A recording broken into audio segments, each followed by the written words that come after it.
Monsoon के season में इस बार अल नीनो की काफी चर्चा हो रही है। अल नीनो एक तरह का मौसमी जलवायु संबंधी सिस्टम है जो इस समय प्रशांत महासागर में सक्रिय हो गया है। अल नीनो के दौरान हवाएं कमजोर हो जाती हैं या अपनी दिशा बदल लेती हैं। इसके प्रभाव से भारत में मानसून की गति कमजोर पड़ गई है। केरल, तमिलनाडु होते हुए मानसून तेलंगाना, ओडिशा, झारखंड के अलावा बिहार और महाराष्ट्र के कुछ हिस्सों तक पहुंच गया है, लेकिन इसके आगे बढ़ने के लिए मानसून की गति धीमी हो गई है। इस कारण मौसम और कृषि वैज्ञानिक चिंता में हैं। प्री मानसून गतिविधियों के कारण तापमान तो कम हुआ है, लेकिन अल नीनो का प्रभाव होने की आशंका छा गई है। फिलहाल मालवा निमाड़ में अधिकतम तापमान 45 डिग्री से नीचे गिरकर 38 डिग्री और न्यूनतम तापमान 26 डिग्री सेल्सियस तक आ गया है। वहीं अल नीनो का असर होने की स्थिति में प्रदेश में बारिश में कमी आ सकती है।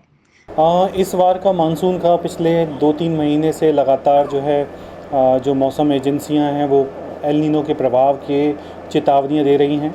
और जो आईएमडी का प्रेडिक्शंस आया है उसमें भी ये बताया गया है कि इस बार जो है मानसून जो है नॉर्मल से लगभग 90 से 92% के करीब रहेगा। तो मानसून में बारिश कम होने के प्रभाव से जो खरीफ की फसलें हैं उन पर भी प्रभाव पड़ेगा। इसको देखते हुए मैं किसान भाइयों को जो सलाह देना चाहूँगा, पहले तो ये मालवा क्षेत्र में जैसे ज़्यादातर किसान जो हैं सोयाबीन की खेती करते हैं, तो सोयाबीन की कम से कम जो हैं वो 2 वैरायटियों को लगाएं। और वैरायटियाँ जो रखें वो छोटी अवधि की या मध्यम अवधि की वैरायटियाँ वो लें। और इसके साथ साथ में जो हैं इसके साथ साथ में अगर मान लो लंबे ड्राई स्पेल आते हैं तो इन सब से बचने के लिए जो है ब्रॉड वेड फरो मेथड जो है वो इस्तेमाल कर सकते हैं, क्योंकि ब्रॉड वेड फरो मेथड में जो है मॉइस्चर कंजर्व रहता है और अगर ड्राई स्पेल लंबा भी आता है तो उसका प्रभाव नहीं पड़ेगा, प्रभाव पड़ेगा तो कम पड़ेगा।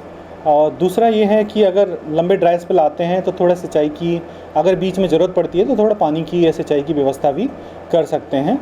तो मानसून की स्थिति को देखते हुए, एल नीनो के प्रभाव को देखते हुए ये सारी जो हैं जो सावधानियां हैं किसान भाई लोग पहले से ही बरतना चालू रखें और अपनी अपनी तैयारी पूरी रखें। भारत मौसम विज्ञान विभाग ने दक्षिण पश्चिम मानसून के लगभग 90% रहने का अनुमान लगाया है, जो सामान्य से कम बारिश के संकेत हैं। बताया जा रहा है कि अल नीनो के कारण ये स्थिति बनी है, जो बेहद चिंताजनक है। Bureau report, INN news, Indore.